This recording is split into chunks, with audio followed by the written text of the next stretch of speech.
Netflix India पे एक नया शो आने वाला है, नाम है उसका घूसखोर पंडित। नाम अजय दीक्षित है, लेकिन दिल्ली पुलिस में पंडित के नाम से बदनाम है। शादीशुदा लंगोट का ढीला, सर्विस रिकॉर्ड भी बहुत खराब है। नहीं, ये थोड़ा सा इंटेंस कम हरामी ज्यादा है। जब से उसने सर्विस ज्वाइन किया अभी तक वो उसी रैंक पे है। घूसखोर है, वोमनाइजर है, शादीशुदा है, लेकिन फिर भी लड़कियों को ताड़ता है। इस शो में एक पंडित को विमेनाइजर, घूसखोर और हर तरीके के गलत काम करते हुए दिखाया गया है। दरअसल घूसखोर पंडित नाम से एक मूवी रिलीज होने वाली है, लेकिन रिलीज की अभी डेट भी नहीं आई है। सिर्फ टीजर रिलीज हुआ है और उससे पहले ही फिल्म विवादों में आ गई है। फिल्म में मनोज वाजपेयी एक करप्ट पुलिस ऑफिसर की भूमिका में है, जिसका नाम है अजय दीक्षित।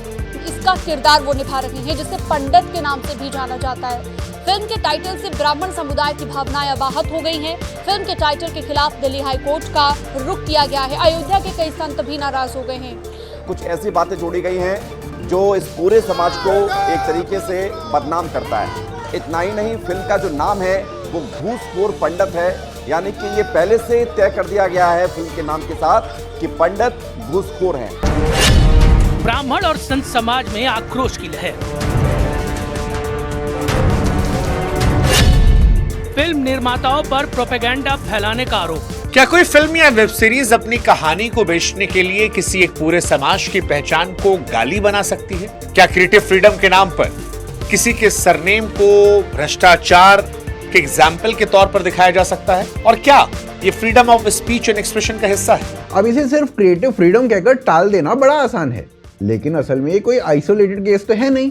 ये एक पैटर्न है, क्योंकि इंडियन सिनेमा ने ऑडियंस को धीरे धीरे ट्रेन किया है कि पंडित, ब्राह्मण या अपर कास्ट कैरेक्टर्स, इनको ग्रीडी, हिपोक्रेट, एक्सप्लॉइटेटिव या फिर मॉरली करप्ट मानना ये नॉर्मल है। कि सनातन धर्म को जितना खतरा विदेशियों से नहीं है, उतना स्वदेशी ब्राह्मणों से है। आप शायद ही कभी देखोगे कि इसी तरीके का कोई शो किसी दूसरी कम्युनिटी के नाम के साथ जुड़ा हो। हमेशा ब्राह्मण या पंडित वर्ग ही सबसे सॉफ्ट टारगेट रहा है। आज अगर घूसखोर पंडित जैसा टाइटल एक्सेप्टेबल लग रहा है, तो इसका मतलब ये नहीं है कि सोसाइटी अचानक से कास्टिस्ट हो गई। इसका मतलब ये है कि दशकों से फिल्म्स और शोज एक स्पेसिफिक इमेज सबकॉन्शियसली लोगों के दिमाग में डालते रही हैं। अब देखो, ये कोई पहली बार नहीं है, ना ही ये कोई एक्सीडेंट है। ये उसी पुराने नैरेटिव का एक नया वर्जन है। ये वीडियो किसी एक शो के खिलाफ नहीं है, और ये किसी एक कास्ट को ग्लोरीफाई करने के लिए भी नहीं है, क्योंकि पर्सनली मैं खुद कास्ट में उतना बिलीव नहीं करता हूँ।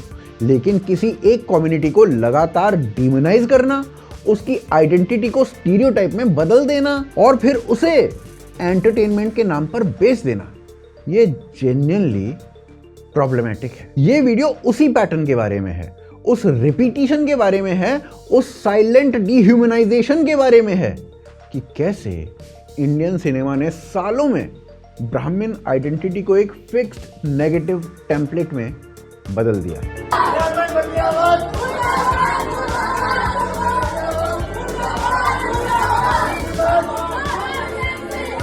हिंदू नाम का कोई धर्म नहीं था, सिर्फ ब्राह्मण धर्म था, लेकिन ब्राह्मणों ने अपनी बुद्धि चलाकर हम सबको गुलाम किया और आप सबको हमसे लड़ने के लिए। अब सवाल सिंपल है, आखिर ये सब कुछ हो क्यों रहा है?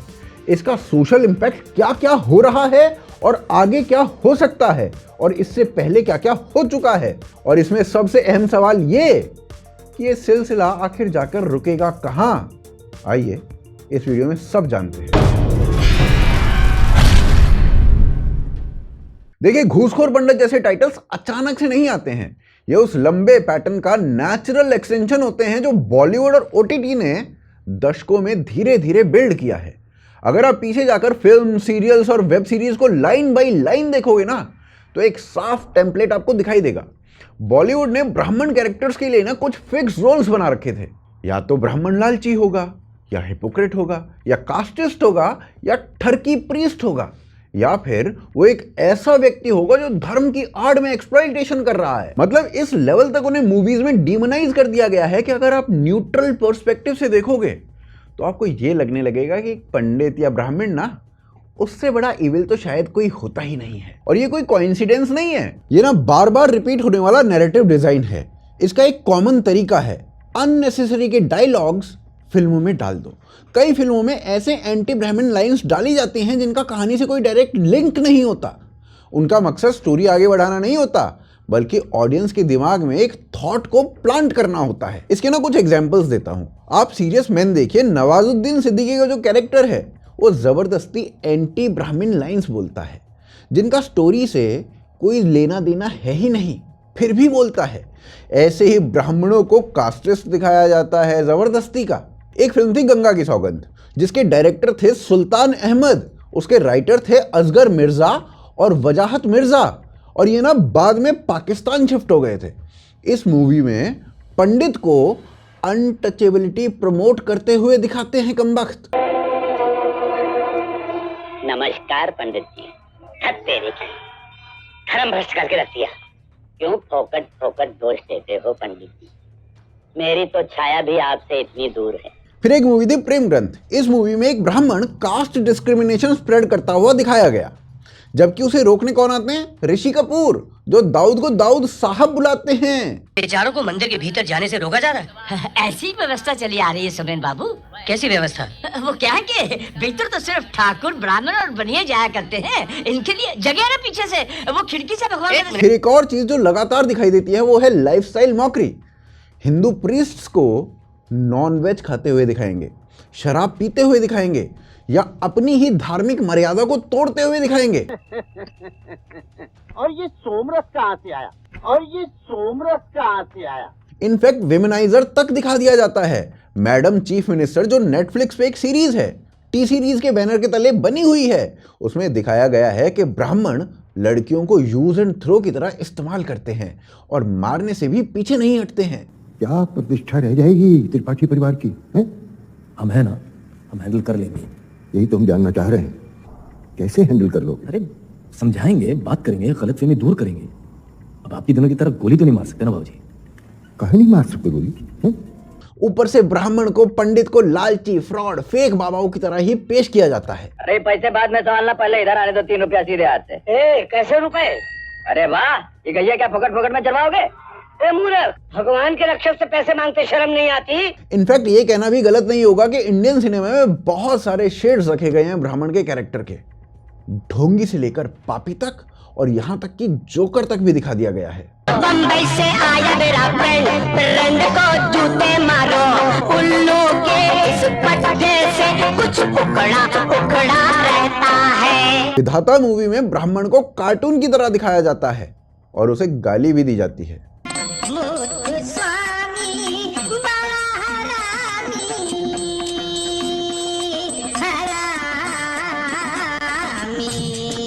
और इतना काफी नहीं था तो उन्हें रेपिस्ट दिखा दो। ब्राह्मणों के अलावा ठाकुरों को भी बॉलीवुड ने हमेशा ऐसा जमींदार दिखाया है जिसके सिर पे पैसा चढ़ जाता है। गांव की सारी जमीन ऐसे ही ठाकुरों के पास गिरवी रहती है। ऊपर से दिन रात शराब पीता रहता है वो ठाकुर, और जब मन चाहा, जिसके साथ मन चाहा, उसके साथ रेप कर दिया। फॉर एग्जाम्पल 1970 में एक मूवी आई थी खिलौना। उसमें एक मेंटली डिस्टर्ब्ड ठाकुर रेप कर देता है, और इस मूवी के राइटर पता है कौन थे? सैयद वाजिद हुसैन रिजवी।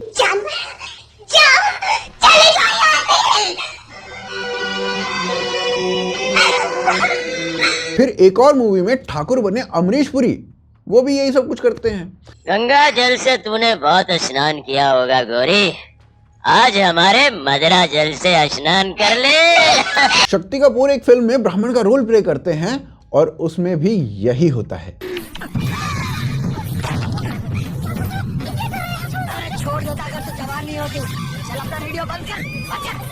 और ऐसे ना अनेक उदाहरण हैं। बॉलीवुड बस यही सिखाने में लगा हुआ था कि अगर रेप हो तो ऐसा करने वाला कोई अमीर ठाकुर होगा या ब्राह्मण होगा। आंखों में मजबूरी के आंसू है गंजान बाबू, मुझ बेसहारा पे तरस खाइए। उजाले में तो तुमने हमें पहचाना नहीं, अंधेरे में ही मुलाकात कर ली।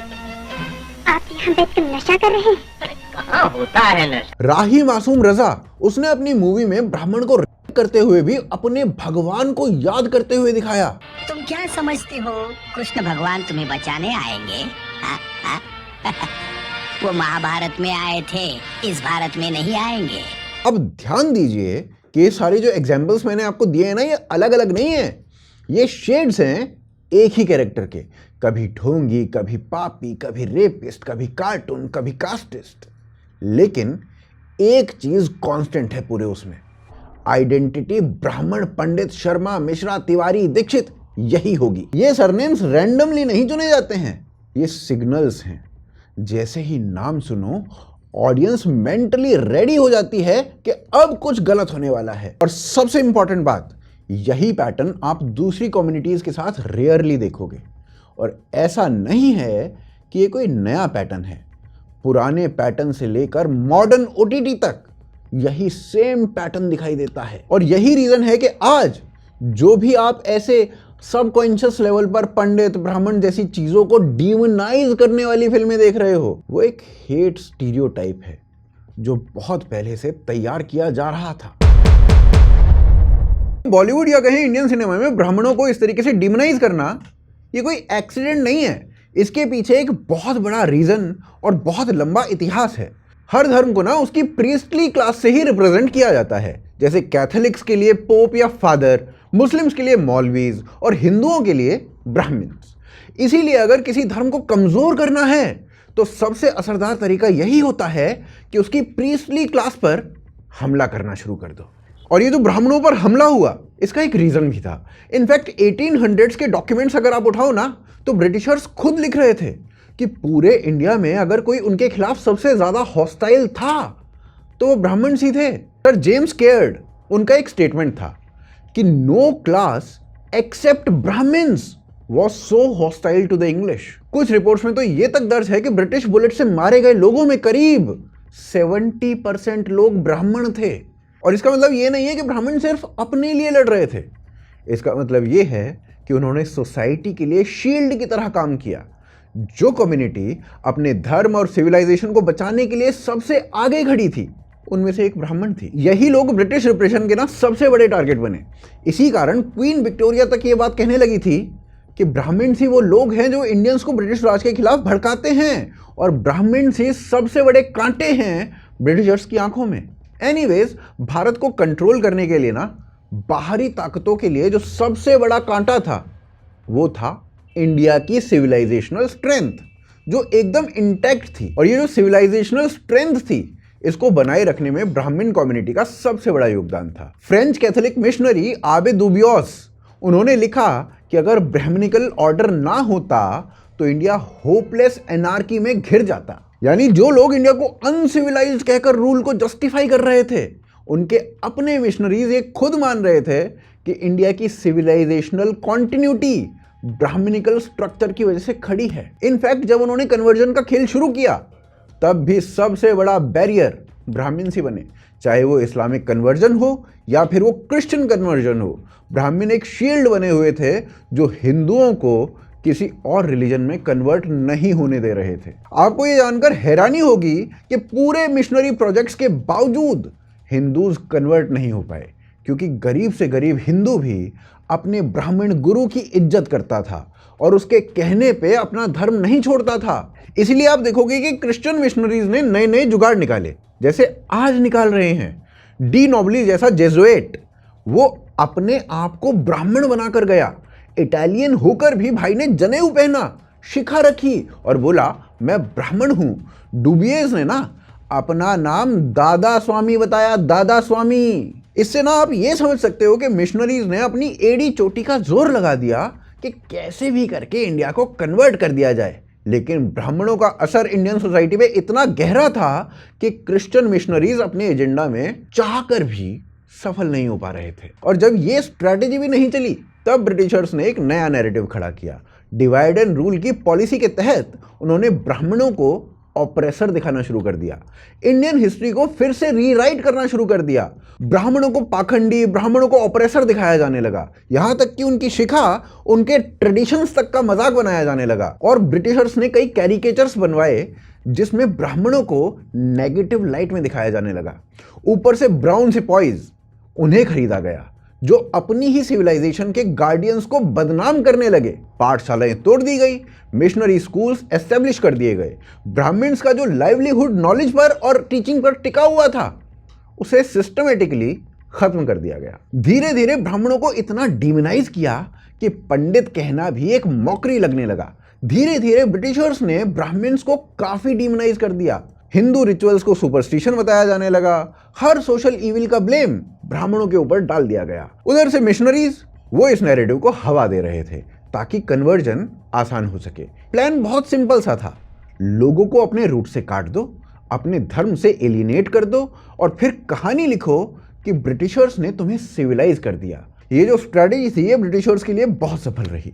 हजारों लाखों सो कॉल्ड लोअर कास्ट लोगों को विकेड ब्राह्मण से बचाने के लिए क्रिश्चियनिटी में कन्वर्ट कर दिया गया। देखते ही देखते क्रिश्चियन पॉपुलेशन बढ़ने लगी। यही स्ट्रेटेजी आज़ादी के बाद भी कंटिन्यू रहती है, जिसमें सिनेमा सबसे बड़ा टूल बनकर उभरता है। बस मकसद अब थोड़ा सा और इवॉल्व हो चुका था। आज बॉलीवुड की मेजॉरिटी ऑफ मूवीज ऐसी हैं जिसमें कहीं ना कहीं कोशिश ये रहती है कि हिंदुइज्म को ना थोड़ा बैकवर्ड, रिग्रेसिव, ऑप्रेसिव ये सब दिखाया जाए। और इसीलिए जब कास्ट को दिखाया जाता है ना तो हमेशा अपर कास्ट को रेपिस्ट, मर्डरर, जमींदार या सैडिस्टिक विलन बनाकर दिखाया जाता है और लोअर कास्ट को हेल्पलेस, ऑप्रेस्ड, विक्टिम दिखाया जाता है ताकि लोअर कास्ट को इजीली हिंदुइज्म से डिस्कनेक्ट किया जा सके। अब इस कांस्टेंट डिह्यूमनाइजेशन का इंपैक्ट ये होता है कि ब्राह्मणों के साथ रियल लाइफ में हेट बढ़ना शुरू हो जाता है। सोसाइटी में ब्राह्मण्स को टारगेट करना सोशली एक्सेप्टेबल बना दिया जाता है और यही नॉर्मलाइजेशन आगे चलकर रियल लाइफ हॉस्टिलिटी की जमीन तैयार करती है। अब जब यह साफ हो चुका है कि सिनेमा और पॉपुलर कल्चर ने ब्राह्मण्स को एक लंबे समय तक एक नेगेटिव टेम्पलेट में ढाल के रखा, तो इसका असर केवल स्क्रीन तक सीमित नहीं रहा। यह नैरेटिव धीरे धीरे सोसाइटी में एक्सेप्ट होता गया और रियल वर्ल्ड हॉस्टिलिटी में बदलता गया। अगर इंडिपेंडेंट इंडिया का रिकॉर्ड क्रोनोलॉजी में देखा जाए तो ब्राह्मण्स के खिलाफ वायलेंस और डिस्प्लेसमेंट कोई आइसोलेटेड घटनाएं नहीं लगती। पहली बड़ी घटना 1948 में होती है। महात्मा गांधी की हत्या नाथूराम गोडसे ने की, जो कि एक चित्पावन ब्राह्मण था। क्राइम एक व्यक्ति का था, लेकिन रिटेलिएशन पूरे महाराष्ट्र के ब्राह्मण्स ने सबने झेला। पुणे, मुंबई, नागपुर और कई और टाउन्स में ऑर्गेनाइज्ड मॉब्स ने ब्राह्मण्स के घर, उनकी दुकानें, उनके संस्थान, उनको सबको टारगेट किया। हत्याएं हुई, आर्जन हुआ, लूट की घटनाएं हुई। डेथ का जो एस्टिमेट है ना वो अलग अलग जगहों पर अलग अलग है, लेकिन कई हिस्टोरियंस हजारों लोगों के मारे जाने की बात करते हैं। इस इतने बड़े वायलेंस के ऊपर कोई नेशनल इंक्वायरी तक नहीं हुई, ना कन्विक्शन हुए और इसे पब्लिक मेमोरी से ऑलमोस्ट इरेज तक कर दिया गया। इससे पता है क्या सिग्नल गया कि ब्राह्मण्स के खिलाफ मास वायलेंस को भी जस्टिफाई किया जा सकता है, कोई दिक्कत नहीं है, मार दो। 1950s से लेकर 1970s के बीच तमिलनाडु में हेट्रेड ने आइडियोलॉजिकल फॉर्म ले लिया था। द्रविडियन मूवमेंट ने ब्राह्मण्स को ऑपरेसर और एनिमी की तरह पोर्ट्रे करना शुरू कर दिया था। ओपन हेट स्पीच हो रही थी, ब्राह्मण आइडेंटिटी और रिचुअल्स को रिडिक्यूल किया जा रहा था। उस समय लार्ज स्केल पोग्राम तो नहीं हुआ, लेकिन सोशल एक्सक्लूजन सिस्टमैटिक ही थी। स्टेट पॉलिसीज और पॉलिटिकल कल्चर के जरिए ब्राह्मण्स को जॉब, एजुकेशन और पब्लिक इंस्टीट्यूशन से बाहर कर दिया जा रहा था। इसका जो डायरेक्ट इफेक्ट था वो स्लो माइग्रेशन के रूप में दिखा। थाउजेंड्स ऑफ तमिल ब्राह्मण फैमिलीज ने स्टेट्स को छोड़ दिया। By late 20th century Brahmins Tamil Nadu में पॉलिटिकली और सोशली मार्जिनल हो चुके थे। 1970s और 1980s में बिहार और ईस्टर्न उत्तर प्रदेश में कास्ट बेस्ड वायलेंस बढ़ चुका था। माओइस्ट और लेफ्ट विंग के एक्सट्रीमिस्ट ग्रुप्स ने अपर कास्ट लैंड ओनर्स को क्लास एनिमीज घोषित कर दिया। कई मैसेकर्स में ब्राह्मण और भूमियार फैमिलीज को टारगेट कर दिया गया। उस समय बहुत सारे विलेजेस में किलिंग्स हुई और सर्वाइवर्स को पलायन करना पड़ा। 1989-1990 इसमें कश्मीर में सबसे गंभीर घटना हुई। कश्मीरी पंडित्स जो हिंदू ब्राह्मण कम्युनिटी थे, टारगेटेड किलिंग्स और थ्रेट्स का सामना करने लगे थे। प्रोमिनेंट कम्युनिटी मेंबर्स के असैसिनेशंस होने शुरू हो चुके थे। मॉस्क से थ्रेट्स आ रही थी, कन्वर्ट, लीव और डाई। ये जो अल्टीमेटम्स थे ना, ये उस समय बहुत कॉमन हो चुके थे। जनवरी 1990 में पैनिक पीक पर पहुंच चुका था। 90 से 95% पंडित वैली छोड़कर भाग गए, हजारों मारे गए और लाखों को अपना घर बार छोड़ना पड़ा। इंडिपेंडेंट इंडिया का सबसे बड़ा एथनिक क्लिंजिंग यही था और इसके बावजूद इसे लंबे समय तक माइग्रेशन कहकर मिनिमाइज कर दिया गया। जस्टिस तो भाई साहब आज तक नहीं मिला। अभी जब हाल ही में सुप्रीम कोर्ट में कश्मीरी पंडितों के लिए इंसाफ मांगा गया तो कोर्ट बोला 1990 तो अब बहुत पुरानी बात हो गई है, रहने दो, क्यों इंसाफ चाहिए। लेकिन 1984 1984 के सिख विरोधी दंगों के लिए सुप्रीम कोर्ट ने फिर से फाइल्स को खुलवा दिया। अब आप ये बताइए 1990 पहले था या 1984 पहले था, कौन ज्यादा पुरानी बात है। इसके बाद भी अलग अलग रीजन्स में ब्राह्मण फैमिली सोशल हॉस्टिलिटी और फियर के चलते क्वाइटली माइग्रेट करती रही। ये जितनी भी घटनाएं मैंने आपको बताई है ना, इनको आप अगर क्रम में रखोगे तो एक पैटर्न साफ साफ दिखाई देगा। पहले रिटोरिक और आइडियोलॉजी के जरिए डिह्यूमनाइजेशन करो, फिर पॉलिटिक्स और कल्चर में नॉर्मलाइजेशन कर दो, फिर वायलेंस या डिस्प्लेसमेंट कर दो और फिर बाद में साइलेंस मेंटेन कर लो। नॉर्मलाइजेशन का मतलब ये नहीं है कि ब्राह्मण हर रोज कोई ना कोई हिंसा फेस कर रहा है। इसका मतलब ये है कि ब्राह्मण्स को टारगेट करना सोशली एक्सेप्टेबल बना दिया गया है और इसीलिए जेएनयू की दीवारों पर बिना कॉन्सिक्वेंसेस के ब्राह्मण भारत छोड़ो, Brahmins we are coming for you, there will be blood, ये जैसे नारे आमतौर पर लिख दिए जाते हैं। ब्राह्मण्स के केवल चश्मा पहन लेने को ब्राह्मणवाद और दलितों का शोषण बता दिया जाता है। करने का तरीका देखो, प्रताड़ित कर रहे हो। क्या प्रताड़ित हो गए? आंख नहीं मिला रहे हो, चश्मा पहन के आ गए हो यार। तुम चश्मा पहन आंख में हटाओ पहले चश्मा। इसमें प्रताड़ित हो गए, आप पहले चश्मा पहना है। तुम चश्मा हटाओ, आंख मिलाओ पहले। इसमें प्रताड़ित हो गए, मैंने चश्मा पहना है। और इसीलिए ब्राह्मणों की कब्र खुदेगी के नारे आराम से यूनिवर्सिटीज में लग जाते हैं। इतने सालों के नेगेटिव पोर्ट्रेल, हेट नैरेटिव्स और ओपन अब्यूज के बावजूद एक सिंपल फैक्ट है जिसे डेटा सपोर्ट करता है, और वो फैक्ट ये है कि ब्राह्मण कम्युनिटी आज भी इंडियन सोसाइटी को लगातार कंट्रीब्यूट करे ही जा रही है। चाहे फिर आप किसी भी फील्ड की बात कर लो, सेंसस और एनएसएसओ इन जैसे सर्वेस दिखाते हैं कि ब्राह्मण्स की जो लिटरेसी रेट है वो 80 to 90% के बीच में रहती है, जबकि नेशनल एवरेज करीब 74% है। हायर एजुकेशन में भी यही ट्रेंड दिखाई देता है। Engineering, medicine, research, teaching sectors, इनमें ब्राह्मण्स उनकी पॉपुलेशन शेयर से ज्यादा दिखाई देते हैं। इंडिया में ब्राह्मण्स लगभग 4 से 5% की पॉपुलेशन में हैं, लेकिन आईआईटीज, एम्स, सेंट्रल यूनिवर्सिटीज की जो फैकल्टी हैं और उनके जो स्टूडेंट्स हैं, उनमें ब्राह्मण्स का शेयर कई जगह पर 10% से ऊपर देखा गया है। और ये इसलिए नहीं है क्योंकि उन्हें कोई रिजर्वेशन मिलता है, बल्कि इसलिए है क्योंकि ये सेक्टर्स लार्जली मेरिट बेस्ड हैं। इंडिपेंडेंस के बाद भारत को मिले 28 आर्मी चीफ्स, उनमें से लगभग 10 ब्राह्मण बैकग्राउंड से हैं, यानी करीब 35%, जबकि उनकी पॉपुलेशन मात्र 4% के आसपास।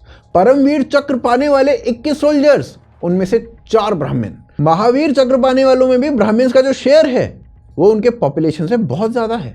और भाई साहब, ये तब है जब ब्रिटिश पीरियड में ब्राह्मण रेजिमेंट को डेलिबरेटली डिसमेंटल कर दिया गया था और उन्हें मार्शल रेस मानने से ही मना कर दिया था। फिर ये ट्रेंड आपको साइंस और रिसर्च में भी देखने को मिलता है। इंडिया को मिले नोबेल प्राइजेस में मेजॉरिटी ब्राह्मण बैकग्राउंड से ही रहे हैं। फिजिक्स, केमिस्ट्री, इकोनॉमिक्स, लिटरेचर, इनमें इंडियन ओरिजिन नोबेल लॉरेट्स, उनमें ब्राह्मण्स का शेयर डिस्प्रपोर्शनेटली हाई रहा है। फिर आप कॉर्पोरेट और ग्लोबल लीडरशिप को देख लो। द इकोनॉमिस्ट और फॉर्च्यून जैसी पब्लिकेशंस कई बार रिपोर्ट कर चुकी हैं कि यूएस की टॉप टेक कंपनीज में इंडियन ओरिजिन सीईओज का बड़ा हिस्सा ब्राह्मण बैकग्राउंड से है। सुंदर पिचाई, सत्य नडेला, इन जैसे एग्जाम्पल्स अक्सर दिए जाते हैं। पॉइंट ये नहीं है कि कोई कम्युनिटी सुपीरियर है, पॉइंट ये है कि जिस कम्युनिटी को फिल्म्स और पॉलिटिक्स ने पैरासाइट, ग्रीडी, एक्सप्लॉइटेटिव बताया है, वही कम्युनिटी रियल वर्ल्ड में नॉलेज, गवर्नेंस और इनोवेशन में लगातार भारत के लिए योगदान दे रही है और विश्व के लिए भी योगदान दे रही है। इसी प्रकार विज्ञान के क्षेत्र में ब्राह्मणों का प्रतिनिधित्व कई रिसर्च पेपर्स का पार्ट बन चुका है।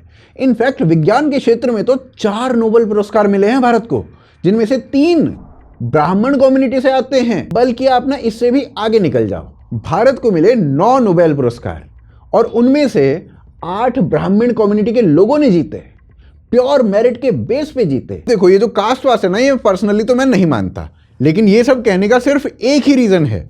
इतना सिस्टमैटिक डिह्यूमनाइजेशन होने के बावजूद ये कम्युनिटी देश के लिए लगातार कंट्रीब्यूट कर रही है।